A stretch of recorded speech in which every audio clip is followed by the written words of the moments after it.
13,000-ыг хадгалсан. Улаанбаатар хотын 13 хоногийн нөөц. За. Энэ яах юм би байх юм.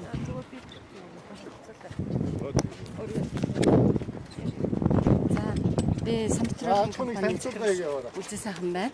Тэгээд манайх одоо энэ нийтдээ 16,000 м кубын дахламжтай энэ агуулгыг 1 жилийн хугацаанд түрүү жилийн 25 оны 8 сард ер нь бол эхэлсэн. Тэгээд одоо 8 сарын 20 гэхэд 100% бүрэн дуусахаар одоо 95% гүйцэтгэлтэй явж байна. За нөгөө хөнгөлтөө зээл хамрагдсан. Тий, ер нь бол бид хэд энэ төслийг анханасаа ер нь 3 жилийн хугацаанд барина гэж төлөвлөж исэн. Тэгээд ерөнхийдөө энэ хөнгөлтөө зээлд хамрагдаад тэгээд энэ маш богино хугацаанд ер нь 4 сараас эхлээд нийтдээ одоо 2 дугаар шатныхаа энэ өргөжлөлтийн ажлыг хийгээд одоо ингээд дуусч байна. Энэ нь бол мэдээж биднэрт маш том боломж, цаг хугацаа хэмнэсэн. Дээрэс нь улсын нөөц хадгалах тий тодорхой хэмжээний үүрэг хариуцлага хүлээж ингээд ингэж явж байгаа нь биднэрт одоо маш том боломж болж байна. Өмнө нь хэр нөөцийн агуулга савтай байсан. Нийтдээ хэдэн жил болж байгаа тий өөрсдөө ухаачин боломж нь ямар байсан? Бид нар бол юу яасан?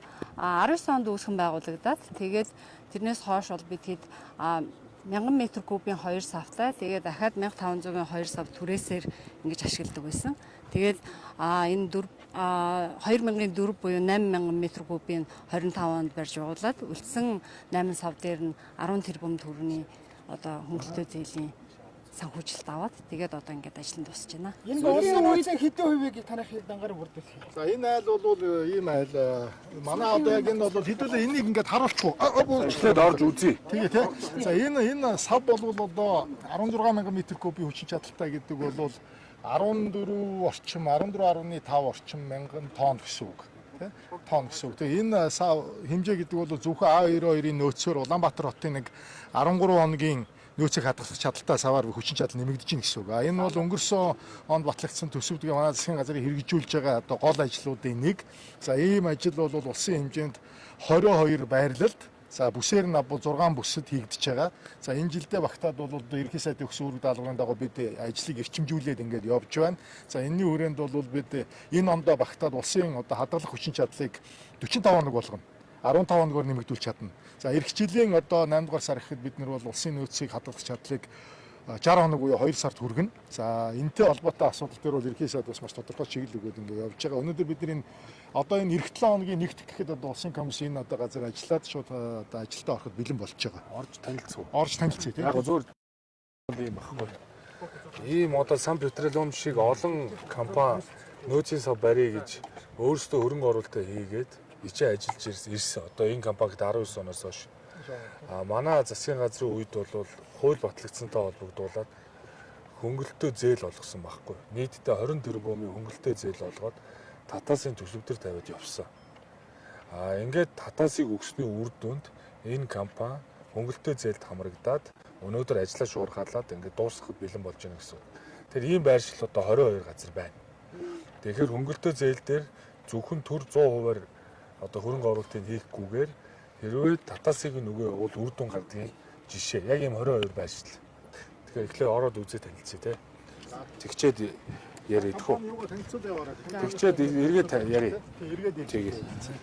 За ерөнхийдөө энэ 16,000 м куб сав маань өөрөө одоо манайх зөвхөн ингээд сав байхаас гадна аюулгүй ажиллагаа энэ дээрээс нь аюулгүй ажиллагаанаас гадна олон улсын стандарт гэх мэт маш олон зүйлийг ингэж ноу-хау шингээж өгсөн байгаа. За эхнийх нь юм гэх юм бол бид нар ингээд галын дохиоллын автомат систем, гал унтраах автомат систем. Дараагийн юм нь юу вэ гэхээр энэ бүх савнууд дотор талдаа хамгаалалтын бүрхүүлтэй байгаа. Энэ нь ямар учиртай вэ гэхээр бүтээгдэхүүний чанарыг муутгахгүй, дээрэс нь одоо нэг савны эдлэгийг урсгах гэсэн юм давуу талуудтай. Мөн бас энэ ууршилтыг багасгах үүднээс энэ хөгж тээврийг бас хийж өгсөн байгаа. Тэгэхээр энд одоо нөгөө энэ бүсэд нэгдүгээр бүтээгдэхүүний ууршилт харахгүй нэ, хоёрдугаар бүтээгдэхүүний хорогдлыг бууруулж өгөх нь байна. Ийм давуу талуудтай юм байна. Тэгээ одоо жишээ нь хүүгийн татаас дээр санхүүжилтийг нь тавиад за төр оролцоод за тэгээ хөрөнгө оруулалтынхаа 10 тэрбумыг зээлээр аваад явахаар тийм бодит үр дүн богино хугацаанд бас гарч болж байгаа үст. Тэгээ ер нь бол маш богино хугацаанд бид нар энэ чинь 27 онд хийж дуусгах гэсэн төлөвлөгөөтэй байсан бол маш богино хугацаанд тэгээд энэ үр дүнтэй ажлыг бий болгоод одоо ингээ ашиглалтанд ороход. Тэгээ нөөцийн сан барихтайгаа одоо холбогдуулаад дэмжих хууль их хурл батлаад тэгээ бид нар хөнгөлтөө зээл олгосон те.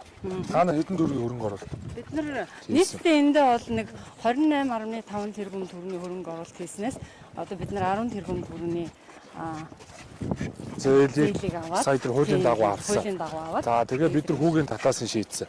Иргэжил ч гэсэн ийм нөөцийн сан барих дээр бол төр 100% санхүүжүүлэхгүйгээр хүүгийн татаасыг нь эх оны төсөвдөр аваад явхад дахиад ийм одоо нөөцийн сан барих болцоо байна уу? Одоо манайх энэ самнуудын артлал бас дахиад ингээд нэг га газар сул байгаа. Энэ дээр дахиад 20,000 м3 хүртэл сав барих хөрөнгө оруулж байна.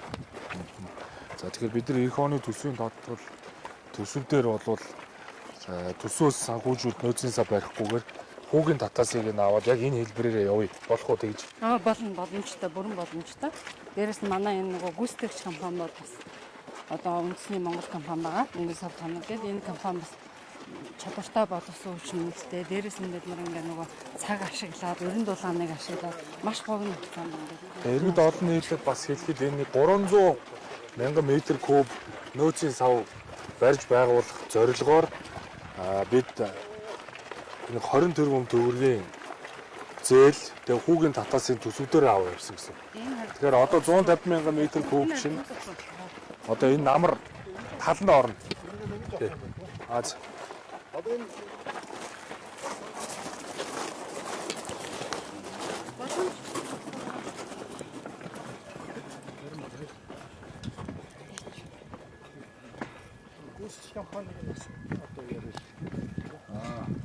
компани бол энэ хүүгийн ийм ажил хийсэн жил байхгүй юм шүү дээ.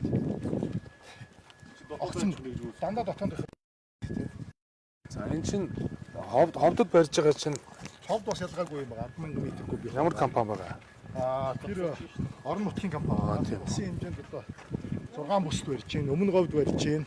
За Дарханд барьж байна. Ховдод барьж байна. Улаанбаатар хотод барьж байна. За босод одоо бүс нутгуудад одоо ингээд бид нар яамна стратегийн байрлуудаа сонгоцсон байгаа. Уул уурхай, хэрэглээ, ирээдүйн өсөлтөд тооцоолсон юм байрлуудыг тавиад ингээд явж байгаа.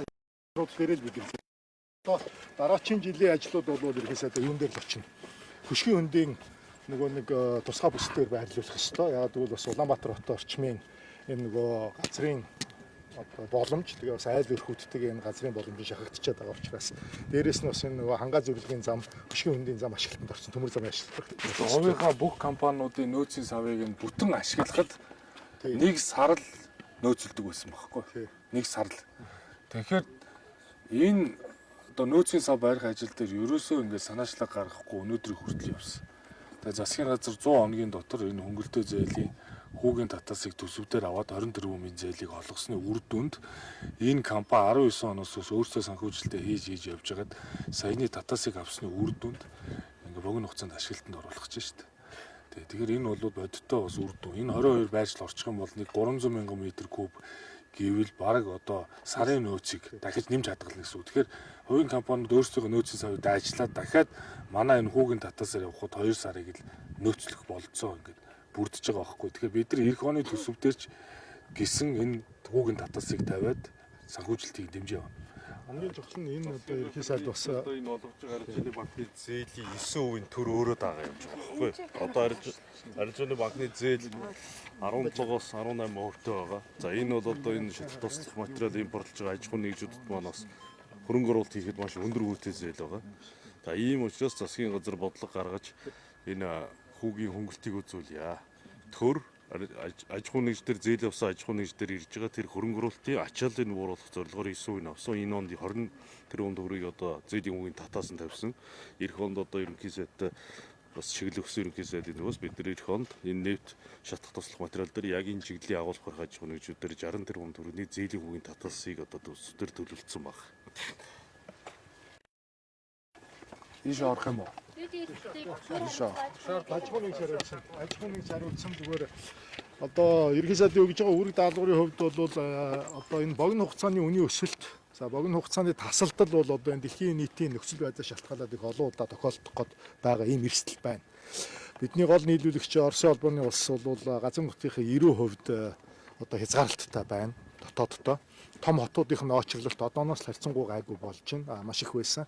За бид энэ хүрээнд бол одоо энэ савыг нэмэгдүүлэх гээд байгаа гол цаад зорилго бол богино хугацааны үнийн өсөлт тасалдлыг давж чаддаг энэ хооронд одоо менежмент хийх боломжтой болох ийм л одоо зохицуултыг хийж байгаа. Бодлогын өөрчлөлтийн үр дүн бол тэгж гарах юм.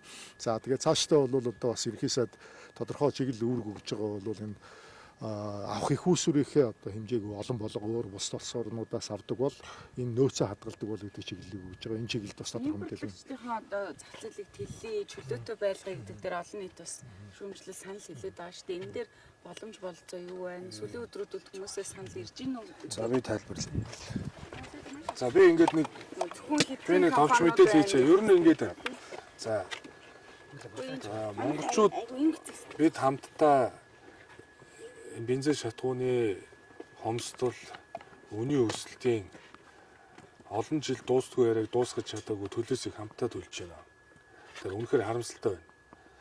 Нэг л сар одоо бензин шатгуунаа нөөцлөдөг 30 гаруй жил ингэж явж ирсэн. За ингээд энэ үнийн өсөлтийг хэрхэн хажирахгүй давдаг болох юм бэ гэдэг дээр засгийн газар байгуулагдсан цаг үеэсээ хойш ахуулаад Оросын холбооны улстай 10 гаруй хэлцээрүүдийг хийсэн. Дээрээс нь олон их үүсвэрээс бензин шатгуун авъя гэдэг зорилгоор бол бүгд найрамдагтад ард улстай. Би сүүлд эдийн засгийн форум дээр хүртэл одоо төрийн зөвлөлийн ерөнхий сайдтай бол энэ асуудлыг уламжилсан. Оросын холбооны улсад их хурлын дарга багтаа хүртэл альжилсан. Тэгээ би та бүхэнд бас энгийнээр хэлэхэд ер нь бол Роснефть тэр Ангаскийн үйлдвэрээс манайх одоо бензин шатгуун тэр дотор А92-ыг авдаг байхгүй. Нэг л их үүсвэрээс. Энэ Роснефттэй бол бид нэр олон жил тусгай хөнгөл доктортой хэлцээр байгуулад зах зээлийн үнээс хямдхан авдаг. Ингээд хямд авж ирсэн бензинээ 92-оо ард иргэдтэй өндөр үнээр зарахгүй тулд үнийн зөвлөл дээр тодорхой одоо тохиролцоо хийж үнийг хөөргдүүлэхгүйгээр сэргийлдэг. Зах зээлийг чөлөөлөе гэдэг бодлого бол өөрөө нөө зовлон дээр зоолно гихчээр өнөөдөр нэг хүүсвэрээс авдаг ийм одоо нөхцөл байдалтай зах зээл дээр чөлөөлнө гэдэг бол ард иргэдэд мартъял гэсэн үг. Хэрвээ олон их хүүсвэрээс авдаг байсан бол нэг асуудал. Гэтэл бид нар засгийн газар зүгээс энэ Роснефттэй хэлцээр хийж бүх төвшөнд ярьж хэлжээж өнөөдөр 1 тонны чинь бараг 850 тий доллараар авч. Гэтэл хятад сая эхлээд 1950-ийн үнд өглөө шүү дээ. Сая хэлцэж 1650 руу буулгачих. Тэгэхээр сая нэг хэсэг чинь бол Оросын холбооны улсад дотооддоо 92-ийн одоо бензиний үн өндөр манайх хямдхан байна гэдэг ийм шүүмж Орос өөрсдөд нь гарлаа шүү дээ. Энэ юу вэ гэхээр ерөөс нэг их үүсвэрээс тусгай хөнгөлтөөр авдаг байхгүй. Тэгээд энэ 90%-ийг нь хангаж байгаа энэ бензинийхаа үнийг барихгүй бол энэ инфляцийг өдөөгд байгаа энэ цөөхөн хэдэн одоо тэ шатгуун мах горил одоо хэдхэн бүтээгдэхүүн байж энэ 430 бүтээгдэхүүнээс ч бид нар инфляцийг тооцож байгаа шүү дээ. Гэтэл бидний амьдрал шууд нөлөөлдөг бүтээгдэхүүнүүдэд чинь энэ бензиний үн шууд нөлөөлдөг. Тэгэхээр бензиний үн бол бүх юмны үн багхгүй. Тэгэхээр 92 бол ард түмний бензин. Тэг яагаад энэ ард түмнийг үл хайхраад бид нар шууд одоо энийг чөлөөлье гэж ярих гэдэг юм бэ?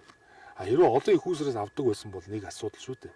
Тэгэхээр бид бол энэ дуустгүй яриануудыг дуусгахыг гэж л хичээсний үр дүнд засгийн газар байгуулагдсан даруйда олон хэлцээрүүдийн үр дүнд наадам хүртэлх хугацаанд бол бид нар гадагшаа гаргаж ирсэн 1.5 их 80-ыг одоо зогсоогоод бид энэ бензин шатгууны үнийг барих гэж бүх талаараа одоо хичээж ажилласан.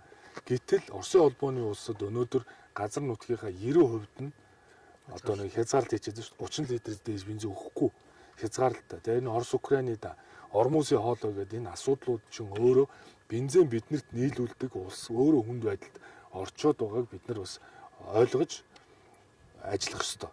Гэтэл нөгөө нэг сар нөөцлөх савтай учраас нөгөө сарын нөөц маань дуусаад эхлэхээр хомс дүүсэд эхэлж байгаа байхгүй.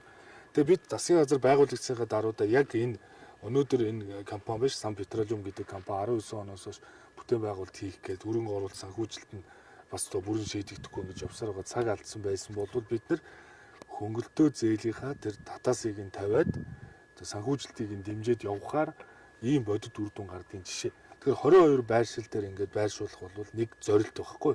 Тэгэхээр ингэсний үр дүнд өнөөдөр энэ төсөвдөр тавьсан байгаа энэ хөнгөлтөө зээл хүүгийн татаас бол нийтдээ нэг 300 мянган метр кубын багтаамжтай нөөцийн савыг барьж байгуулна.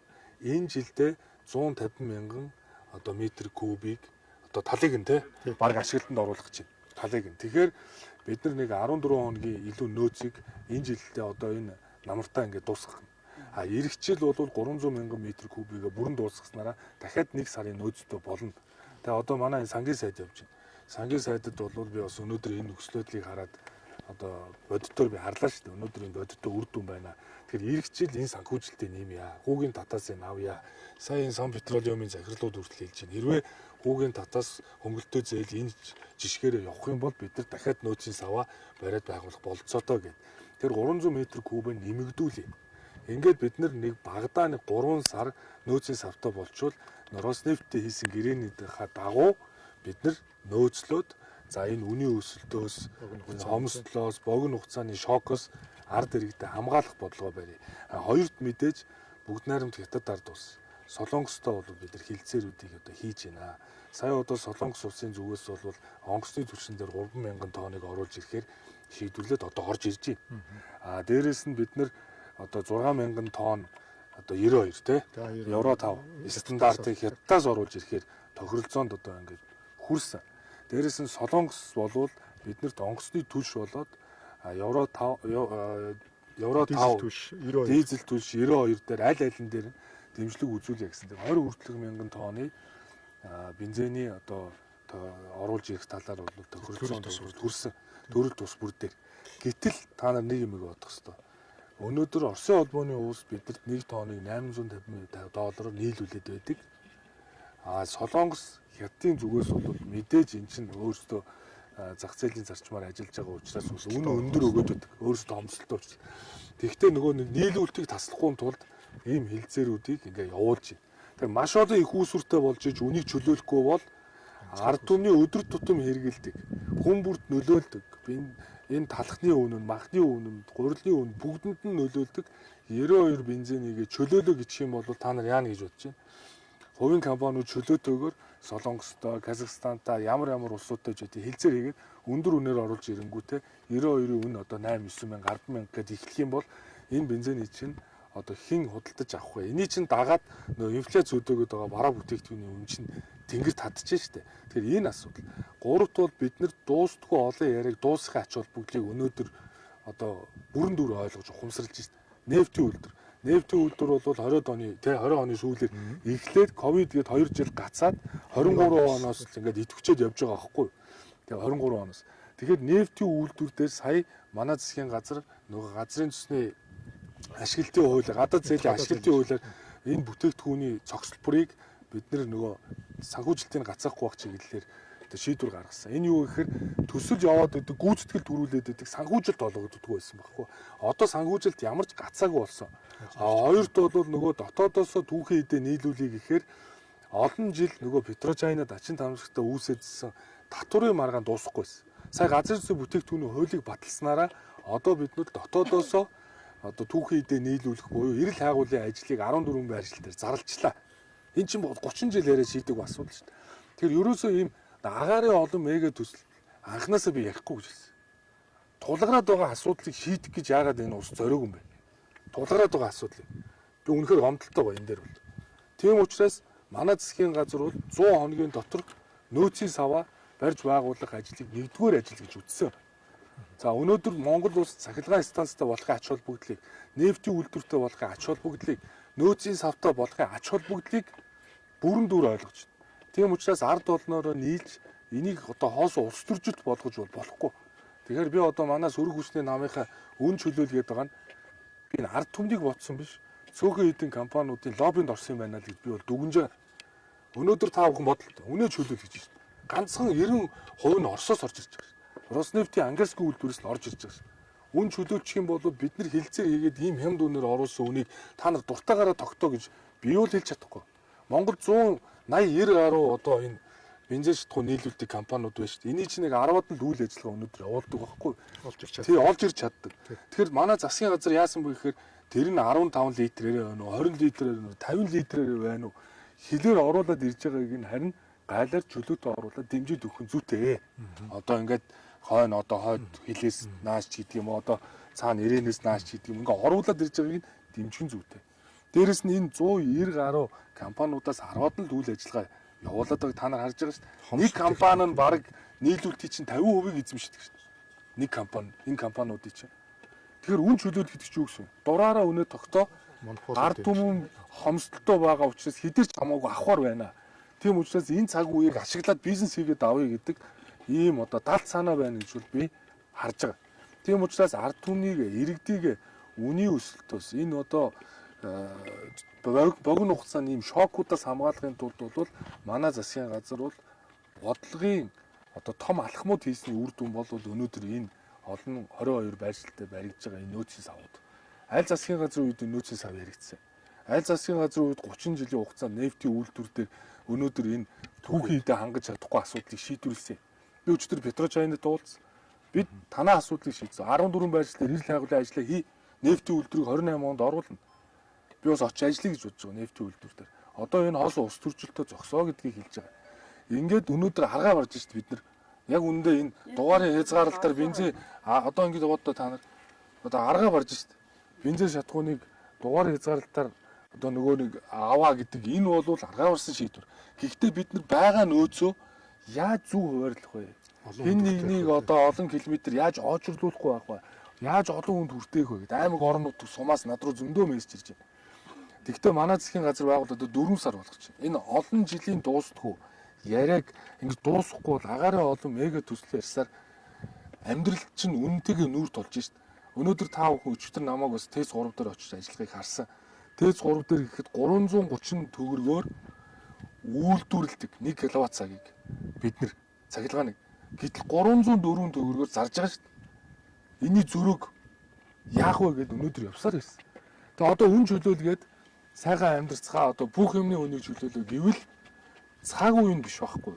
Би чөлөөлөө гэдэг бодлогыг дэвшүүлж байгаа. Гэхдээ чөлөөлөө гэдэг бол эхлээд мөчлөг сүрсэн бодлого гэдэг бол хүнд сүртэл дөрвөн журам зөвшөөрлийн саатай гэж чөлөөлөх юм баггүй. Тэгжиж цаашаа зах зээл дээр стратегийн нөөцүүдийг одоо нэг хэдхэн бүтээгдэхүүн байж та маха гурилаа одоо шатхуунаа яаж нөөцлөх вэ? Ингэжиж энэ ард иргэдийг энэ үнийн өсөлтөөс яаж аврах уу гэдгийг явуулж салбар болгон дээр олон бизнесийн өрсөлдөөн бий болсон цагт үнээрээ өрсөлдөж тэр үн донтроос үнэ буулгадаг тогтолцоо байхгүй. Тэрс 90% нэг их усаас авсан юм дээр үн чөлөөл гэдэг бол энэ бол би эдийн засгийн наацхаа ойлголт байхгүй байна. Эний чинь одоо нөгөө sticky price гэдэг лөө наалданг тий үн гэж эн чинь олдоод одоо Трампын нэг мэдээлэл Орос Украиний нэг дайн боллоо гэдэг энэ савлгаан дээр нефтийн үн ингэж хөдөлж шít. Гэтэл та нар боддоо үн Монголд одоо бензиний үн өслөө гээд нефтийн үн одоо тэрнээс чинь болоод талах гурил бүгдийнх нь үн өсчихнэ. Түүний дараа нефтийн үн буурлаа гэж тэнийг дагаж буурд юм уу? Дараа бүтээгдэхүүн хизээж буурдаг байх. Энийг чинь тэр наалдан үн гэж хэлээд байгаа шүү дээ. Онлын хувьд. Тэгэхээр би нэг онлын суур ойлголтгүй тэгээд нэг улс орныг зөвхөн нэг ганц хоёр компани ирэх ашиг юм шиг харж явж байгаа энэ нөхдүүдэд бол одоо ийм үед улс төр хэрэггүй. Одоо ингээ хамт авах хэрэгтэй. Ард түмэндээ би таалгарч байна, ойлгож байгаа, дэмжиж байгаа. Үнэхээр одоо харамсаж байна. Үнэхээр одоо үний өсөлт хүнд байна. Тийм учраас ийм цаг үеийг хамт туулнаа. Тэгэхээр бид одоо өөрсдөө хизээч одоо өөрсдөө зөвтгөхгүй. Үнэхээр энэ бол бидний алдаа. Тэгэхээр өнгөрсөн 30 жилийн болоогүй асуудлуудын шийдээгүй дуустдаггүй олон яриануудын төлөөсийг ард түмнэр хамтдаа төлж байна. Тэгэхдээ энэ бол 100 хоногт энэ болгон гацаанаас гарсан. Ирэх жилийн намар гэхэд 300 мянган метр куб багадаа нөөцөлдөг савтаа бол болгоно. Нефтийн үйлдвэрийн санхүүжилтийг огт гацаахгүй түүхийн эдийг нийлүүлэх ажлуудыг одоо шамдуулнаа. Тэгээ ингээд бүх ажлыг гацаанаас нь гаргана. Цахилгаан станц дээр ч гэсэн та нар одоо харж байгаа. Энэ сэргээгдэх дээр 5 станц барьлаа гэд нээлттэй аукцион зарласан. Энийн буйнаар бид нар энэ үлийг давж гарна. Тэ? Тэгэхээр өмнө хугацаанд үн буурахгүй л гэдэг гэсэн. Нээлттэй дуудлагуулаад цагт үн буурч шээ шүү дээ. Тэгэхээр энэ хандлагын өөрчлөлтүүдийг хийхгүй бол ингээ хоосон ус төрчид хэрэглэлт явсаар байгаад ард түмлийн ачааг үрж шүү. Тийм учраас ард түмнээсээ бол тэ ийм нөхцөл байдалд бас орж байгаад бол би одоо хөлцөл үжиж байна. Гэхдээ би 100 хоногийн дотор манай засгийн газар бол энэ асуудлуудыг одоо цогцоор нь шийдхийг ирмэлзэж байгаа шүү. Энэ бол бас бодит илэрхийл. Ерөнхийдөө энэ аж ахуйн нөхцөлд зээлийнхэн мөнгөн дүнгийн ихсгээд тэгээд хүүгийн баг суурна би одоо 9% хүүтэй зээл. Яг тэрийг бол яг л хийж байгаа л та одоо. Одоо яг аржины банкуудыг чи олгож байгаа зээл хөрөнгө оруулалт хийх ямар ч боломж олохгүй шүү дээ. Яг тэгэхээр бидний аржины банкнуудын дундаж жилийн хүүч нь 18-аас 20% шүү дээ. Ийм 17-аас 20% хүүтэй зээл аваад бүтээн байгуулалтын гэдэг бол бизнесийнхний хувьд бол маш хүнд байна. Тэр засгийн газрын дээр ямар арга хэмжээ гэхээр бид нар ч одоо нэг үгийг сайло бэлтгэр саваа бэлдээ. Тэгэхээр саваа бэлдэж явцгаая. Саваа бэлтгэнд бол бид нэр тэр аржины банкны чи хүүгийн 9% төр даая. Ингээд та бүгд маань хөрөнгө оруулалтаа хийгээд энэ саваа бэлдээд ав. За энд одоо дорногоо бас нефтийн үйлдвэр маань ашиглалтанд орно. Энд чи импортын бизнесүүд нь орсон бензинээс ч гэсэн хадгална шүү дээ. Тэгээ монголчуудын хэлдэг үгийг бид нар дор бодох хэрэгтэй. Саваа бэлтгэр, сайло бэлтгэр саваа бэлдээ. Савгүй ээж сайл хуваах тухай ярьж байгаа. Тэгээд одоо зарим нь үнэ чөлөөлөгээд ерөнхийдөө сая маш тодорхой яриад байна шүү дээ. Ард түмэн өөрөө бид нар бензин олдохгүй үнийн өсөлтөнд нэрвэгдэх гээд засгийн газар үнийн эсрэг, үнийн өсөлтийн эсрэг ажиллаж байхад үнийн дэврэг яа. Бүгдээрээ өндөр бензин аавъя. Бензиний чинь дагаад хүнсний бүтээгдэхүүний бүгд үнэснэ. Энэ орон сууц байр ашиглалтын чинь үнэснэ. Жижиг бизнесүүд бүгд хаагдана тийм ээ. Энэ чинь хүнсний ногооны үн өсөөл гурилын үн чинь өсчих юм бол энэ жижиг дунд бизнесүүд чинь бүгд хаагдана шүү дээ. Ийм юм руу өрөөлөд байгаа байхгүй. Бид нар хүсээгүй ковидын үеэр нэг хаалт байсан шүү дээ, тий. Энэ нэг худалдаа авчраас бензиний үнийг чөлөөлнө гэдэг бол сайн дураараа ковидыг ус орондоо бий болгоод хөл өрөөндөө ороо суудахтай яг ялгаагүй нөхцөл рүү авчихж өрөөлөд байгаа байхгүй. Энэ хариуцлагатай байх хэрэгтэй. За ойлголоо. Юу засгийн газар нэг 980 60 гаруй тэрбумын одоо зээлийн хүүсрийг баталж ирсэн шүү дээ. Тэгэхээр яг энэ дээр одоогийн байдлаар зээл авахаар үсгээр үсэн хичнээн импортлогч байгаа юм. Хичнээн компаниудын зээлийн үгэнд батаас нь авахаар одоо гэрээ контрактыг хийлцсэн ямар арилжааны компаниуд хангаж байгаа юм бэ гэдэг дээр нь. Тэгэхээр ийм байна. За ер нь бол одоо бид ард иргэдтэй бас дахиад одоо тодтогч бас хэлье. Юу гэхээр бидний хувьд одоо хэрэглээ маань бол жилдээ 14% өсөж байгаа. 100 мянган тонноор өсдөг. Одоо энэээс илүү өсөж байна. За 2 жилийн дараа манай дизелийн хэрэглээ ихэд 2 дахин өснө. Одоо манай нүүрсний экспорт бол 2025 оны гүйцэтгэлээр 90 сая байсан. За энэ оны төгсгөлд бол бид 26 онд бол бид нэр 120 саяыг хүрэх бах ийм одоо тооцоололтой явж байна. За энэ ганц мод гашуун сухатын замын холболт хийгдээд 2 жилийн дараа болоход дизелийн хэрэглээ 2 дахин өснө. Өөрөөр хэлбэл манай газрын тосны бүтээгдэхүүний хэрэглээ дахиад 2 дахин өснө гэсэн. Гэтэл энэ хооронд 33 жилийн хугацаанд бид нар ерөөсөө энэ хадгалах сав суулга бодлого хийгээгүй байсан. За энэний бол бид бас анхаарч одоо сая ерхий сайд хэллээ бид хэрэгжүүлж байгаа. Улсын хэмжээнд 18 аж ахуйн нэгж өсөлтөө өгсөн. Тэгээ газартай, зурагтай, тэг шаардлага хангасан 18 аж ахуйн нэгжтэй олгоод одоо 22 байрлалд энэ 300 мянган метр кубын сав хийж байна. Одоо би энэ нефтийн салбарын бүх аж ахуйн нэгжүүдэд тасалтгүй зардаг байж байгаа. 90 онд энэ бодлого үргэлжлэе шүү. 90 онд энэ үргэлжлэх бодлого явхад бол та бүхэн бас ажиллах хүчээ бэлдээрээ, газраа бэлдээрээ, зургаа бэлдээрээ гэдэг ингэ явж байгаа. За ерхээс нийт санхүүжилтийн хэмжээ 300 тэрбум төгрөг болно. За ерхий сайдын зүгээс бол Улаанбаатар хот болон аймаг нийслэлийн засаг захиргаанд бол тусгаас үүрэг өгч байгаа.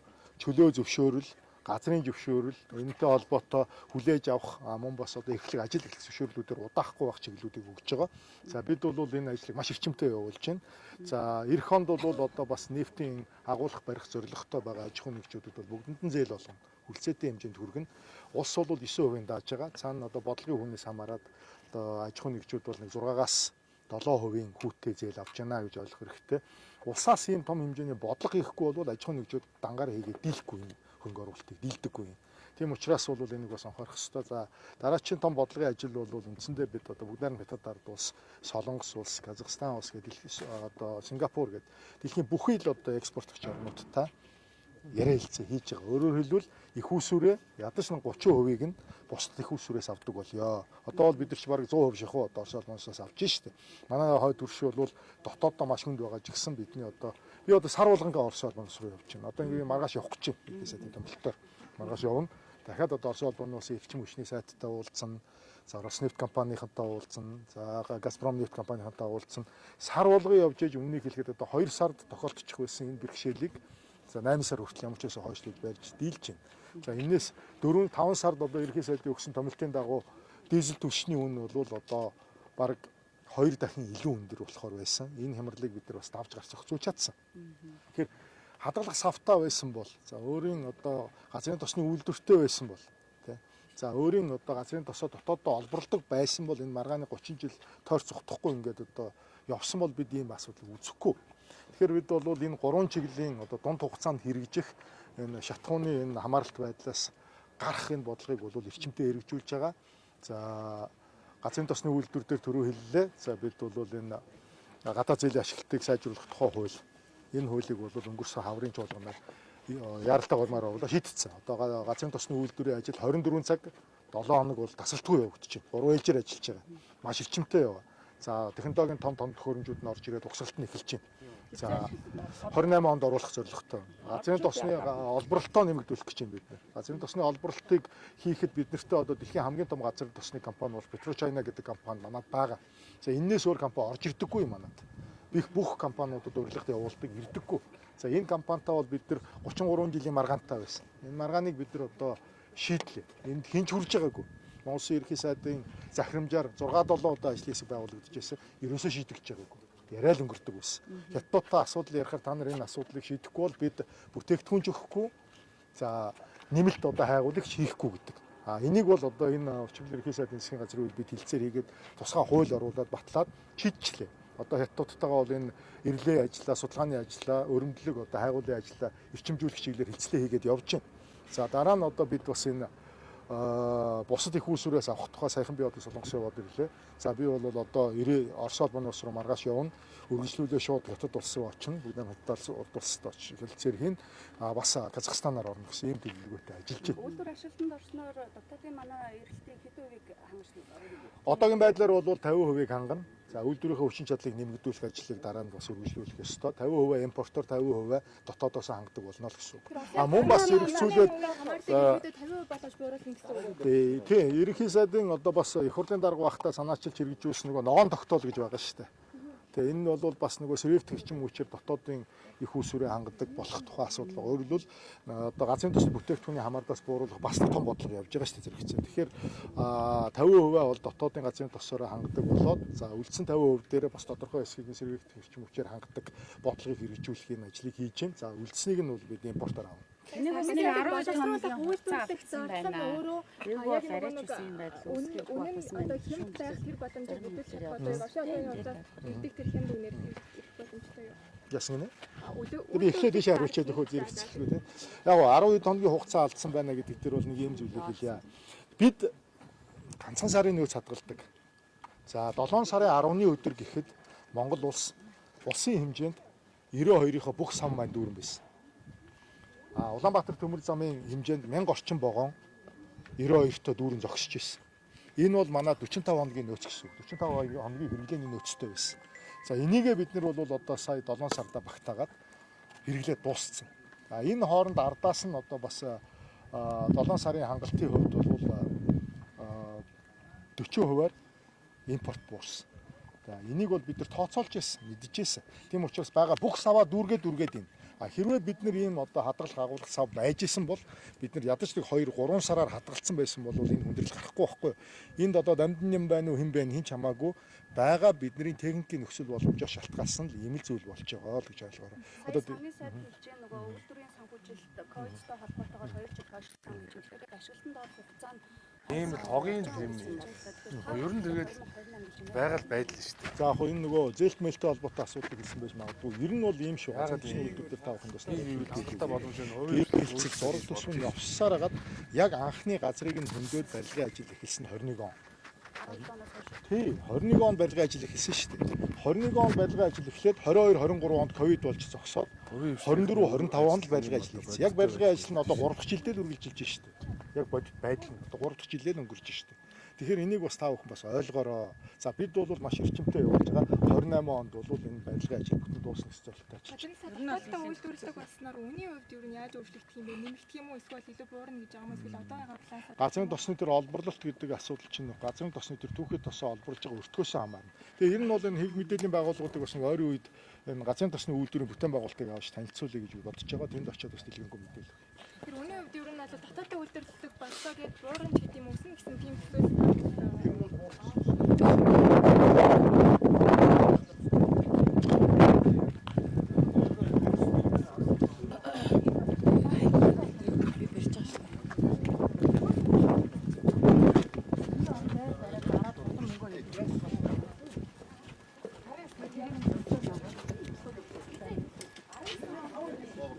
Дараа жил дахиад зээлийн хүүгийн татаасаа тавиад явах хэрэгтэй.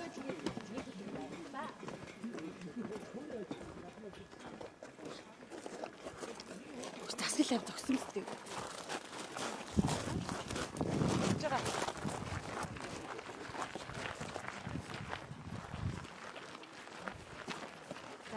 Одоо комиссто хүлээж авах хэрэгтэй тий. 8 сарын 24 үг. 8 сарын 24 нь бол ажил 100% дуусна гэсэн бид төлөвлөлт яг хөдөлмөрийн хадгалж явж байгаа. Тэгээд гол асуудал нь юу, тулгамдсан асуудал нь юу вэ гэхээр бид нар ажил эхлэх зөвшөөрлөө хүсч бараг жил болсон. Тэгээд одоо хүртэл ер нь Би наадах одоо энэ ажилсан талаараа би 3 дахь засгийн урлаар оруулаад хотын удирдлагуудад болоод энэ холбогдлолт зөвшөөрөл өгж байгаа хүмүүс энэ дараа 7 хоногт нь тэр 20-нд хүлээж өгч өгөх хөтөлбөрийн комисс ажлуудыг шууд хүлээж авах гэдэг би шийдвэр гаргана. энэ энэ тал дээр үнэхээр дэмжлэг үзүүлэх бид нарт одоо маш том шууд чиглэл өгнө. Тэгээ би дараа жил за сая сангийн сайд бас хэлсэн. Дараа жил бол энэ хүүгийн татаасыг нь тавиад дахиад санхүүжилтийг нэмэгдүүлнэ. Ингээд төр хувийн түншлэлээр эх жил дахиад нөөцийн сав нэмж барь. Та нар ч гэсэн одоо орон нутагт тэ та нар одоо удирдлагынхаа багаар ярилцаад дахиад хаана ямар байршил дээр нөөцийн сав барьж болох вэ гэх. Тэгээ ер нь бол засгийн газрын зорилтууд нь 3 сарын нөөцийн савтаа болъё гэж зориод өгөхгүй. Тэгэхээр одоо энэ жил бол танах ингээд орчхоор нэг 13,000 тонн тий. За тэгээ энэ 22 байршлыг чинь нэг 150,000 м кубыг чинь тал нь орчихно. За орчихно гэж ингэж ойлгож байна. Тэгээд эх жилдээ бол 1 сарын нөөцтэй бол элбэг болчихно. За тэгэхээр эх жил бол хөнгөлтөө зээлээ нэмнэ. За ингэхээр бүгдээрээ бол нэг эх 2 жилийн дотор нэг багадаа нэг 2 сарын нөөц хадгалах савтаа болохыг одоо ингэ зориё тий гэж одоо хэлмээр байна. Тэгээ би 3 дахь өдөр засгийн урлаар оруулаад 8 сарын 21-нд одоо хүүгийн татаас өгөө төрөөс бодлогоор дэмжиж төр хувийн түншлэлээр барьсан энэ нөөцийн савыг улсын комисс хүлээж авах. Тэр шаардлагатай зөвшөөрөл өгөх. Тэгээ дамжны сайд тэр тусгай зөвшөөрөл шаардлага асуудлыг 3 дахь өдөр засгийн урлаар энэ асуудлаа оруулаад хотын дарга бол бүгдэнд нь өөрөг өгөөд 20-нд шууд комисс хүлээж авах. Тэгээ комиссыг ажилуулна 20-нд. Одоо ингээд бүх асуудлаа шийдэе. За тэгээ одоо бүгдээрээ энэ намар гэхэд нэг 14 хоногийн нөөцөө нэмхэнэ шүү дээ. Тэ? Одоо энэ 22 байршил. Тэгээ 22 байршил. Нутгийн удирдлагуудад ерхий сайдаас бас тусгаасан чи үүрэг даалгавар өгье гэж байгаа. Энэ нефтийн агуулгуудтай холбоотой зөвшөөрөл, чөлөө зөвшөөрлийг бүрэн хэмжээнд улсын хэмжээнд хурдан шуурхай олгох, за хяналтыг сайн тавих, за үргэлжлүүлээд хүлээж авах ажлыг шуурхайлах чиглэлээр ерхий сайдын даалгавар гарч байгаа. Тэгээ 3 дахьд энэ ажилсан асуудлаараа нөхцөл байдлыг ярина. Тэгээ би өөх удирдлагуудыг дуудаад 8 сарын 20-нд комисстой хүлээлгээд өг. За тэгээ дамжны сайд бол одоо эх 7 хоногт би хятад руу томилж явуулж байгаа. Петрочайнагийн удирдлагуудаа уулзалт байна. Үргэлжлүүлээд Оросын холбооны улсад уулзалт байна. 9-р сарын 1-нд за би өөрөө Владивостокийн эдийн засгийн форумд оролцсон. Энэ үеэр бол Оросын холбооны улсын удирдлагуудтай бол уулзалт хийнэ. Тэгээ бид нарыг бас ийм хүнд цаг үед бас ойлгож дэмжиж энэ тусгай хөнгөлт доктортой хэлцээр үргэлжлүүлж байгаа байхгүй юу? Оросын холбооны улс. Түүнийг нь одоо бид бас хүндэтгэж ойлгох ёстой. Мэдээж бусад их үүсвэрүүд байх хэдий ч тэр бусад их үүсвэрээс орж байгаа хийгдэж байгаа бензин шалтгааны үн их өндөр байна. Тэрийг бас иргэд маань ойлгоорой. Яг мэдээж үнэтэй бензин хэрэглээд явж болно. Гэхдээ энэ Оросын холбооны улстай Роснефттэй хийх энэ тусгай хөнгөлт хэлцээр маань доктортой байж иж цаашдаа ард иргэд маань одоо тэр үнийн өсөлтийн шокоос бол хол байна шүү дээ. Тийм учраас би Оросын холбооны улс 9 сарын 1-нд очин тэрнээс өмнө дамжны сайд очихоор одоо ингээд төлөвлөж байгаа. Тэгээ Петрочайнд дээр очсны дараа бол хятадаас авах түлшний асуудал, бензиний асуудлаа бол эцэлж тохирно эхнээсээ орж ирээд явж байна. Тэгэхээр нөө шуургай штаб байгуулсан шүү дээ. Шуургай штаб дээр өдөр тутам мэдээллийг өгөө явж байгаа. Тэгээ аймаг орон нутг суугаа, сумдуудад суугаа бас иргэдтэй бид бол ойрын хугацаанд энэ хэлцээрүүдийг үргэлжлүүлээд томслыг арилгах чиглэлээр одоо арга хэмжээнүүдийг шатраад аваа явж байгаа шүү. Тэгээд мэдээж одоо хөрш орон маань та бүхэн одоо хэвлэл мэдээлэлэр ч гэсэн мэдээллийг нь харж байгаа. Амаргүй юм нөхцөл байдалтай байгаа. Тэгээ эцэст нь дахиад үгэн шилхэд бол үн чөлөөлөе гэж хамаагүй их бензиний салбар дээр шууд одоо ярих нь бол зохимжгүй байна. Мэдээж олон их үүсвэртэй болсон цагт бол энэ асуудал яригдана. Зүгээр чөлөөлтийн хувьд бол би энэ зөвшөөрөл дүрм журам асуудлуудыг бол чөлөөл гэж байгаа. Тэр хил гайлаар орж ирж байгаа те бага хэмжээгээр оруулж ирж байгаа тэр нөгөө иргэдийн хэрэглээний асуудлыг бол гайлын даргад бас тухайл өөр өгсөө. Иргэдийн хэрэглээг дэмжих чиглэлээр бол чөлөөтэй шүү. Одоо бол нөгөө нэг их усэр 90% байгаа учраас энэ хилцээр үргэлжлүүлээ. Харин 28 онд бүгдээ нефтийн үйлдвэрийг барьж байгуулах руу хамтдаа зорих ёстой. Ингээ 28 онд нефтийн үйлдвэр ашиглалтанд орвол бараг 55% шүү. Дотоодын хэрэгцээний хангах юм нөхцөл бүрдэнэ. Үүнийг олон жил ярьсан нь түүх хийд гэж ярьдаг байсан. Тэгэхээр одоо Петрочайныг асуудлыг бол сая манай засгийн газар 100 хоногт шийдвэрлсэн. Тэгэхээр сая Петрочайны дээр эрэл хайгуулын ажлаа нэмээ гэдгийг дахиад одоо ингээд албан байдлаар бид нэр ингээд тавьж байгаа. Тэгээ аливаа асуудлыг юм цогцоор нь харах гэж одоо хичээж ажиллаж байна гэдгийг бас хэлье. Петрочайна нэмнэ гэдгийг. Хизээ шийдэж чадахгүй. Үйлдвэрийн зээлийн иргэн төлөлт нь хизээ шийдэх гэсэн юм. Манайх зээлэр баримт юм билээ шүү дээ. Нефтийн үйлдвэр яг хөө зөвхөн ер нь бол нефтийн үйлдвэрийн иргэн төлөлтүүдийг одоо бид нар бол энэ чинь нөгөө гадаад зээлийн ашиглалтын хуулийг гаргалаа шүү дээ. Тэгэхээр газрын төсний бүтээгдэхүүнийг бол нөгөө санхүүжилтийг нь гацаахгүй байдлаар бол явсан. За тэгэхээр бол иргэн төлөлтийг 28 он билүү те 28 оноос иргэн төлөлт хийгдэд явна гэж ойлгож байна. За тэгвэл нөгөө түүхийн хэд дээр л олон жил яригдсан юм чи одоо ингэ шийдвэрлсэн. Тэгэхээр Петрочайныг зүгээс ч гэсэн нэмэгдүүлээ гэсэн олборлтоо нэмэгдүүлээ гэсэн ингээд одоо ер нь бол хэлцээрүүд бол амжилттай явж байна. Тэгээд нефтийн үйлдвэртэй нэг цахилгаан станцтай болохоос өөр харагдсан байхгүй. Би хөдөө аж ахуйн салбар дээр та нар намайг очихыг бас харсан шүү дээ. Нөгөө зойруудыг байгуулах ёстой гэдэг. Би зойр дээр бас хөнгөлтэй зээлүүдийг өгөөд дэмжиж хувийн хвшил өөрөө хийгээд татаасыг нь аваад явах зарчим руу шилжиж байгаа гэдгийг бас хэлье. Зээлийн иргэн төлөлтийг бодлогын орлогоос төлөх үү, нэг төсвөөс төлөх. За яг би тэрийг нефтийн үйлдвэр дээр очихтой дэлгэрэнгүй ярьдаг. Энэ барилгын хийсэн энэ инженерээс бас нэг яриад байна. Ер нь бол асар их ажилтаа байгаа. Тэр бүгдээ хүмүүн хүчин хүрэлцэхгүй. Ер нь улс таяа. Яг бол гинт юм төслөг хийж байгаа.